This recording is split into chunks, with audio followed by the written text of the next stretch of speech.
the National Broadcasting Company presents The Adventures of Sam Spade, Detective.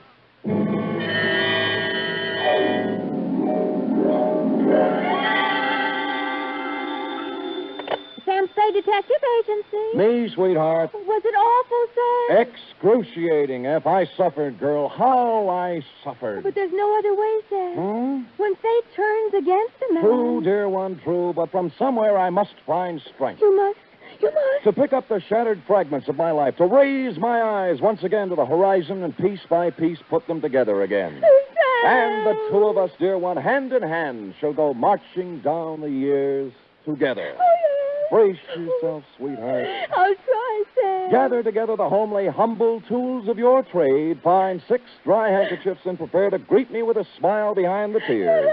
I'll be down before you can change stations with a report entitled The Soap Opera Caper.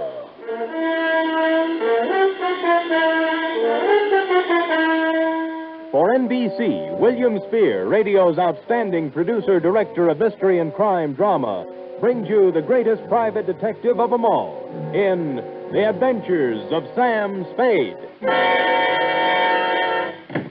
Sam? Who called, young widder Perrine? Plain F. Is it all over, Sam? Is a soap opera ever over, dear one? Oh, but it's out on the phone like you... I know, but it's not the end. It's never the end. Pull up a chair now. Take a firm grip on pad, pencil, and your emotions. Got 'em? I'm at the ready, Sam. Good show. To Agatha Pilbeam, from Samuel Spade, license number 137596. Subject, the soap opera caper.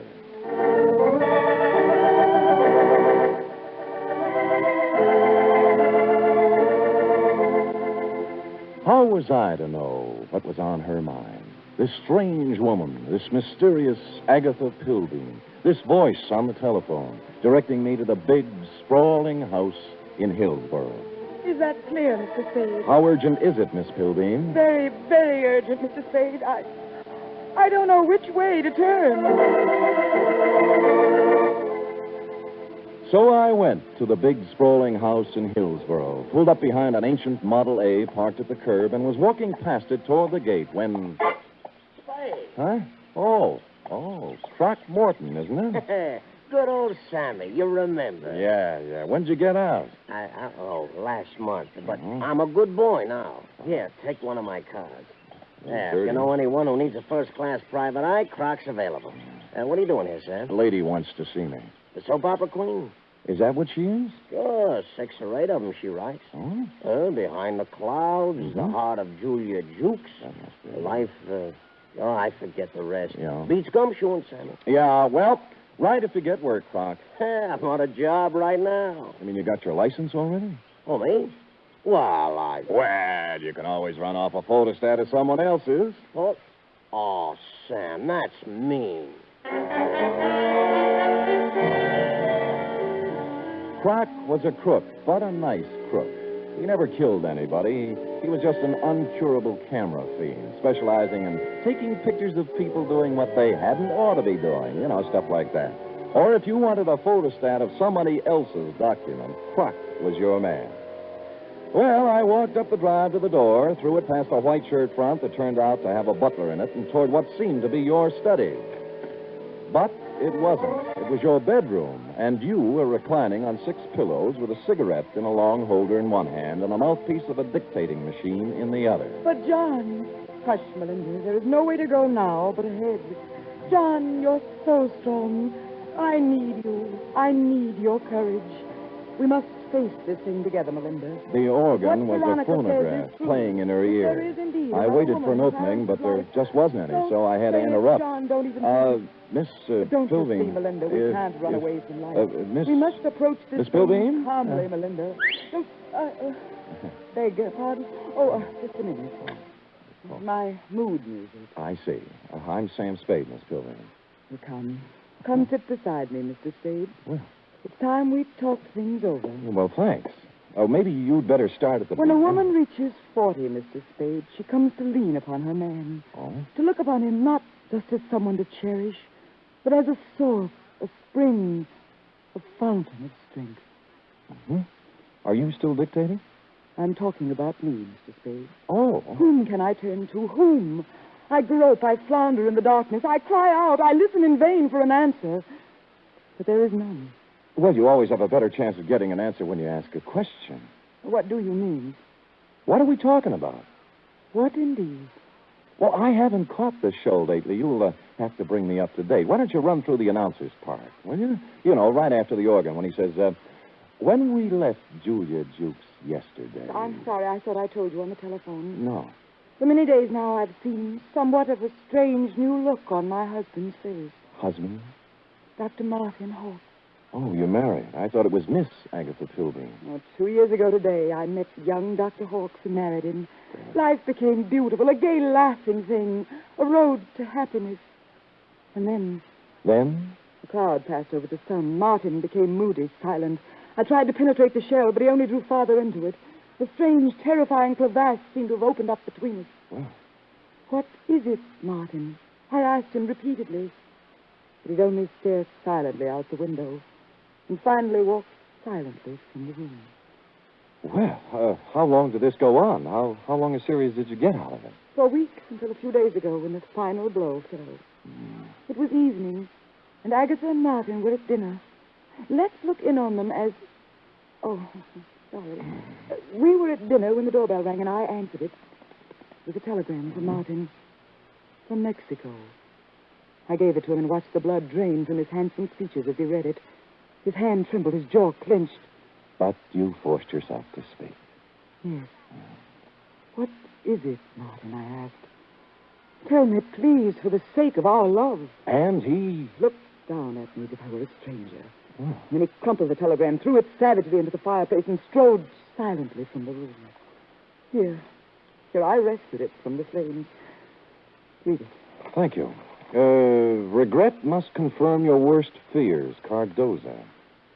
What is the terrible secret of Martin Hawk? Yes. Why did he act so strangely when the mysterious telegram arrived from Mexico? And above all, where is he?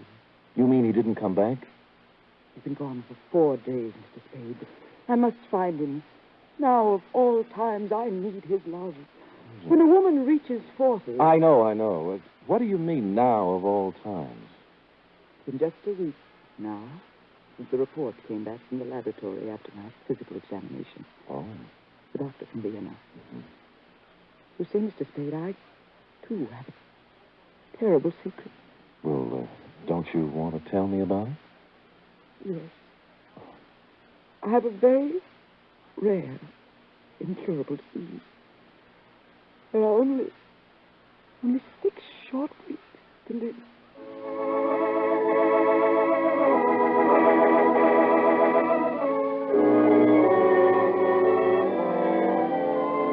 Well, less than an hour after his distressing interview with Agatha, our boy Sammy walked into the beautifully appointed office of young Dr. Hawks at 450 Sutter to find his nurse, pretty young Nora Sheldrake, a new character, working at her desk in the reception room. In response to a question from Sammy, we hear Nora saying, I have no idea where Martin has gone, Mr. Spade, but I can tell you why. Tell me, Nora. Please feel free to tell me everything. It's that woman, Mr. Spade. Agatha? Yes, Agatha. Mm-hmm. She never understood Martin. She doesn't understand Martin. She never has tried to understand Martin. Do you hear me? She never has tried. I take it you don't care for Agatha Pilbeam. I hate her. Nora? I do. I hate her. She thinks her money can buy everything, even Martin. Well, it won't. She knows that now. Well, calm yourself, Nora. Try and think back now to the last time you saw Martin Hawks. It was Monday. 4 days ago? Yes. The call came from some legal firm named Bennett and Hatch. Let me write that down. I switched the call into Martin. I was worried for him. I was concerned. I have to admit now I did a terrible thing. You listened in. I did. They told him his sister was in town, that she was working at some nightclub, and wanted to see him. What nightclub was this? Let me see. It was the Tortuga. Mm-hmm. What else? That's all. They hung up then, and Martin came out. I watched the blood drain from his handsome features. His hand trembled, his jaw clenched. Yes.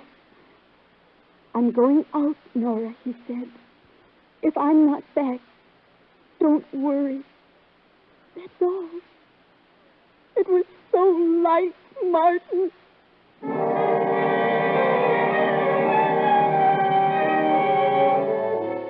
The Tortuga was only a few blocks away on Post Street, so I walked there. We were just tooling up for the dinner trade when I arrived, sailed around backstage like Billy Rose on an inspection tour, found the doorman and showed him the snapshot you'd given me of young Dr. Hawks. Or tried to. Look, young feller, I told you we don't have no dancer here named Hawks. I ain't got time Look, Dorman, please, take a look at the picture. No, I ain't got to... What? Picture? Yeah. Yeah. Yeah. Hmm? That fellow was here. That Tuesday, Monday night it was. Well, who'd he come to see? Wasn't nobody named Hawks, mister. It was Beth Jardine. Well, bless you, Dorman, bless you. Bless you, too. Thank you.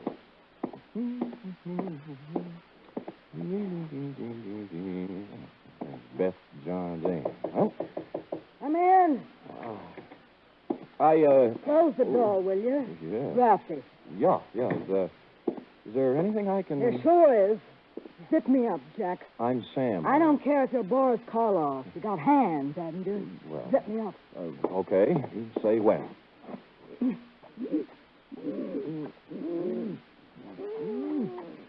When? Can you breathe? Oh, no. You can't have everything.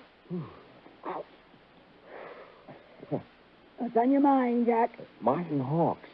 Sorry, never heard of him. Look, we're getting along beautifully up to now, honey. Let's not spoil it. You not only know Martin Hawks, you're his sister. What makes you think What's I that know? card stuck over there in the mirror? Bennett and Hatch, attorneys at law. Uh-huh. The same Bennett and or Hatch who called Martin Monday afternoon and told him his sister wanted to see him here. Now, what's this all about? I can't tell you. He got a telegram from Mexico. Mexico? Yeah, it upset him. Something awful. What'd it say? Regret must confirm your worst fears. You're dead, huh? Yeah. Oh, that's great. Great. Pretty hilarious, huh? Jack, you just ain't got no idea. I got a piece of advice for you, Jack. Oh? Forget about Marty Hawks and live a long and useful life. Mm-hmm. I got a tip for you, too. You're in a tight spot.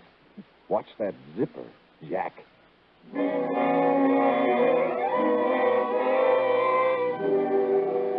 One of the heavier soap opera types, Beth was, with a throaty voice and the talent for besmirching reputation. What was the mysterious influence she wielded over young Dr. Hawks? How much did she know about his strange disappearance? What about the cryptic telegram from Mexico City? And what about dinner? The last question I could answer. I stopped at Schroeder's for sauerbraten and potato pancakes, ran into Larry Mahoney of Homicide, who was off duty, and we stopped in at a handy alley and bowled until 11.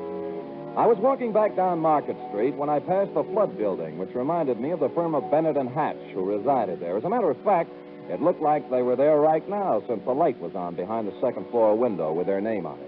Now, the sensible thing would have been to call around 9 in the morning, but as I seldom do sensible things, I hustled up the stairs and down the corridor to their office. Someone other than Bennett or Hatch had put in some time, obviously. The drawers of a dozen or more file cases had been pulled out and dumped on the floor, the desk drawers likewise.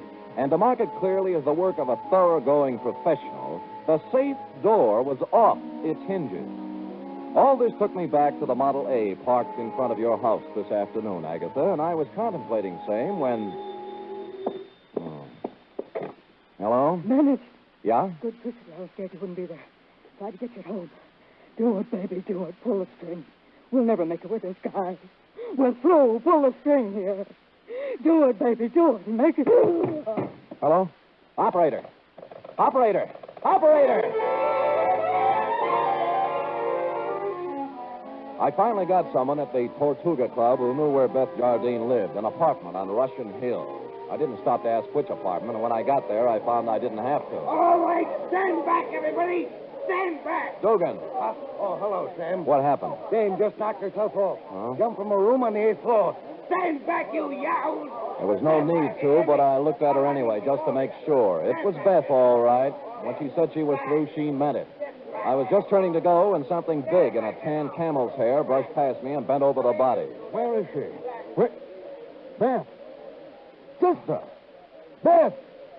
Beth! Oh!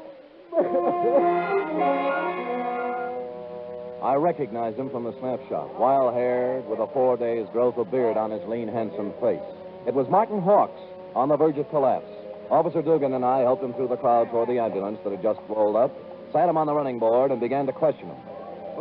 What was that again? Your name. What's your name? Why, my name. Of course, my name, I don't know. I don't know my name.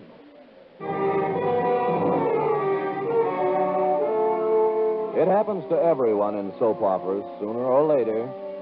When he filled out the forms on poor Beth Jardine, old Doc Peterson gave Martin a double O, blew his nose, and announced with a twinkle in his eye, Appears to me like young Dr. Hawks has got himself a case of amnesia.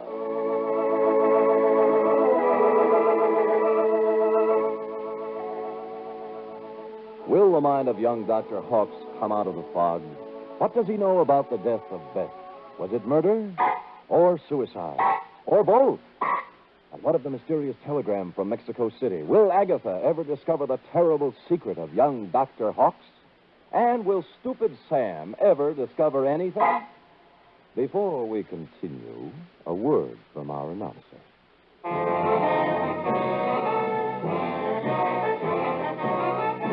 You are listening to the weekly adventure of radio's most famous detective, Sam Spade.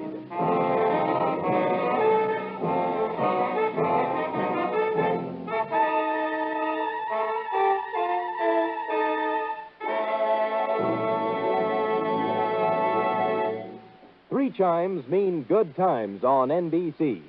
Saturday night is date night, but tomorrow poor Dennis Day has trouble with his girlfriend Gloria. However, Dennis manages to sing his way out of trouble in his charming, boyish fashion. And say, why not let Dennis help your Saturday evening along, too? And for more music and fun tomorrow, there's the Judy Canova Show, starring Judy in a melodic and carefree half hour of laughs. And Grand Ole Opry with singing MC Red Foley and his special guest, cowboy troubadour Ernie Tubb.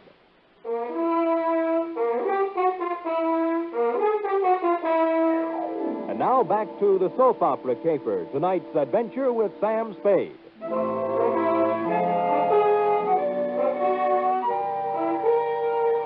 It's a half hour later now, in the sterile whiteness of a hospital room, that the three of us, you, Agatha, I, and old Doc Peterson, gather around the pale, quiet form of young Dr. Hawks. Martin, speak to me. Martin, darling. Who are you? Agatha, dear. Your own Agatha. Come, Agatha. Better leave him be for now. Jack, I can't go on when a woman really... I know. You got to be strong, Agatha. Sam, we better leave him be for now. Well, you're the doctor. Oh, Doc, what could have done this to Martin? Oh, shock sometimes. You don't mean... Yes, I'm afraid I do. Seeing his sister, then? Could be. Or sometimes it's just a matter of a body getting into such a fix his mind backs off and refuses to have any part of it. The wire from Mexico City. Eh? His terrible secret. The strange threat hanging over him and his sister. Driving one to suicide. And the other... Did he? Well... No wonder poor Martin gave away before this. Sure. And there's still another explanation. How's that, Sam? That he figured amnesia was a nice, easy way not to have to account for what he's been up to for the last 4 days. Or where he was when the dame took off from the 8th story. Mr. Spade, you're not accusing Martin. There's something buzzing around in his little mind. The nurse tells me she got him into a pair of pajamas and tucked him in nice and cozy before we got here. Well? Yes, well... You may not have noticed, Agatha, because he'd pulled the covers up around his neck. But our boy had his clothes back on just now. What? Martin. Hey, he's gone. Indeed, he was Martin, as we could plainly deduce from the open window and the curtains blowing gently out over the fire escape. Young Dr. Hawks, indeed, had packed up his amnesia, his terrible secret, and his toothbrush, and taken off into the night. So I left you sobbing gently on old Doc's shoulder and found me a phone in a drugstore a safe distance away. On the 48th ring, Bennett of Bennett and Hatch attorneys answered. He was sleepy. I used all my soft answers, and he used all his hard ones, and finally we got to the point. All right, Spade, all right. The Jardine dame left a sealed envelope with us. What was in it? How do I know? It was sealed, marked personal and confidential, to be delivered to the city attorney in the event of my death. Signed Beth Jardine Hawks. Signed how? Beth Jardine Hawks. Not Beth Hawks Jardine. No. Is it important? Just a tiresome detail, Bennett. So she brought you the envelope, paid your fee, and you stuck it in the vault for her. Then what? Well, she had us call her brother and tell him to meet her at the Tortuga. Period. That ended our part of it. We didn't even get our feet wet. On the contrary, Bennett, you're up to your ears. In what? Blackmail. Bye. Which explained many things. To wit, A, the wire from Mexico City from a lawyer named Cardoza. B, the murder of Beth Jardine. And C, the reason for young Dr. Hawks' mysterious flight from the hospital, his mind still fogged with amnesia. It did not, however, explain why stupid Sam had kept Croc Morton's business card in his vest pocket for 21 pages without doing something about it. The address was near 3rd and Howard, not one of the better business sections, even for a private detective. I walked down 3rd Street past the sherry and muscatel joints, looking at numbers, and then discovered it wasn't necessary. The old Model A was pulled up in front of what might have been a respectable office building before the earthquake, but now couldn't decide whether to be a warehouse or a tenement. Thus far, a harmonious picture. But behind the Model A was something twice as long and 3 times as shiny, with a motor running. Out of place by about $4,000. Out kind of late, aren't you, Nora? Oh, Sam! Nora. Sam! Nora. Don't reach for the horn. But he told me... Sure, and you believed it, like everything else he told you. Come on, get out. I will not get out. Oh, but you will, or I'll pull you out by your pretty blonde hair. Now, come on. You... Oh. There, that's it. You can't do this to me, Mr. Spade. Nothing can stop Martin and me.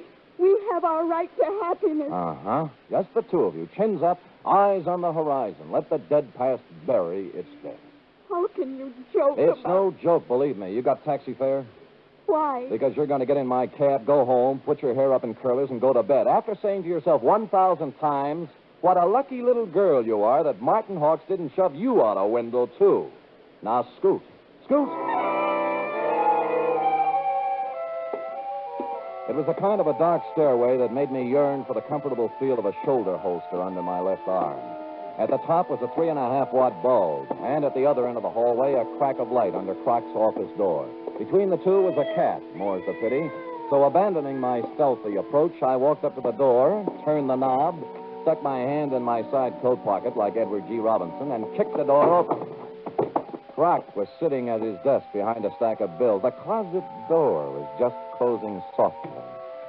Who was in the closet? And did he still have his toothbrush, his terrible secret, and his amnesia with him? Wow. Sammy. Yeah. You took me up on it right quick, huh? Uh-huh. Yeah, have a chair. I sat on a chair in the corner out of line of the closet door behind the desk. Oh, Sammy. You got a job for me, huh? Yeah. You don't look like you need a job, Croc. Huh?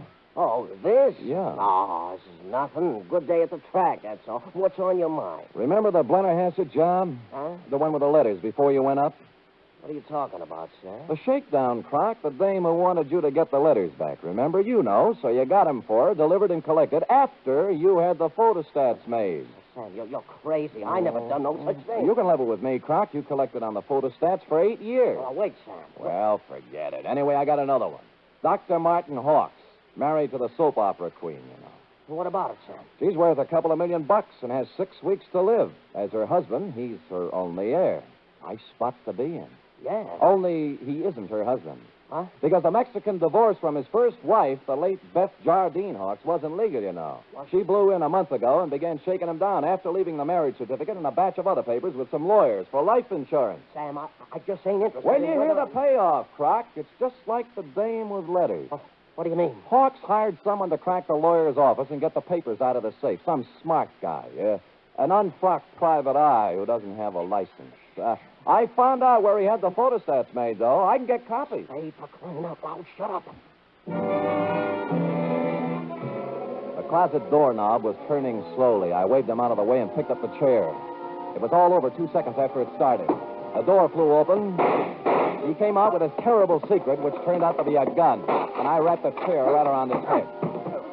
So I picked up the gun and Croc and young Dr. Hawks, and we all picked up a ride to headquarters. Only one scene remained to be played in today's exciting episode. I should try to be brave, Mr. Spade.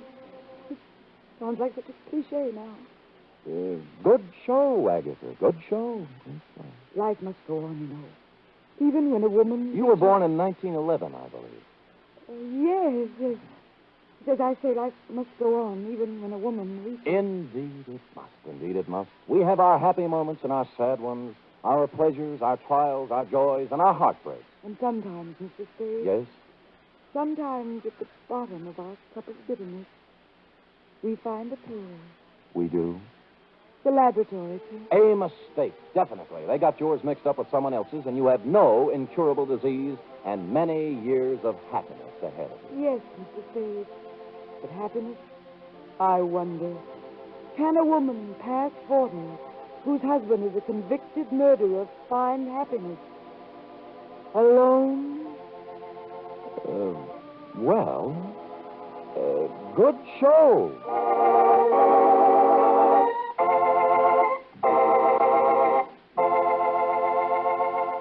Period. End of opera. Oh, Sam. Uh-huh. Sam, I can't wait for tomorrow's episode. I'll be sure to tune in at this very same time, Cherub, and meanwhile, answer me this. What, Sam? How long will it take a woman past 20 to turn out a 25-page report? Yes, sir. I'll have the answer after a brief word from our announcer.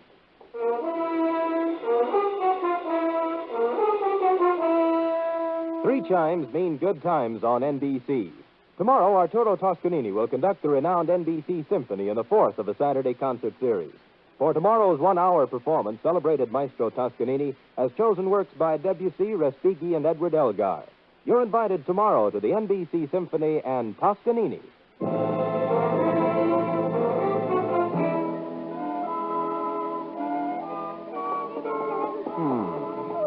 Oh, there, little girl. No tears now, no tears. They're tears of gratitude, Sam.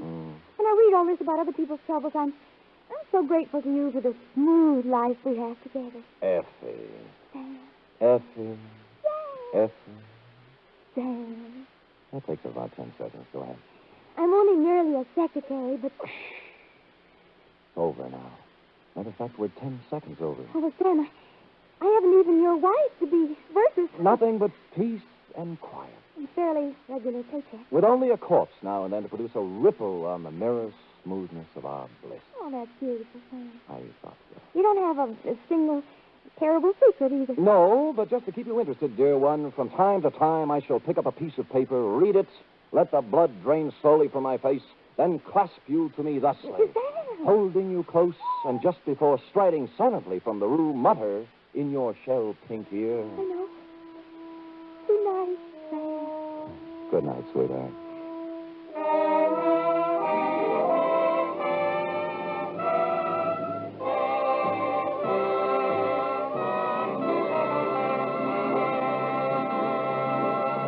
The Adventures of Sam Spade are produced, edited, and directed by William Spier. Sam Spade was played by Stephen Dunne. Lurene Tuttle as Effie. Script for tonight's adventure by Harold Swanton. Musical scoring by Lud Gluskin, conducted by Robert Armbruster. Join us again next week, same time, for another adventure with Sam Spade. Join the magnificent Montague and have fun at Duffy's Tavern on NBC.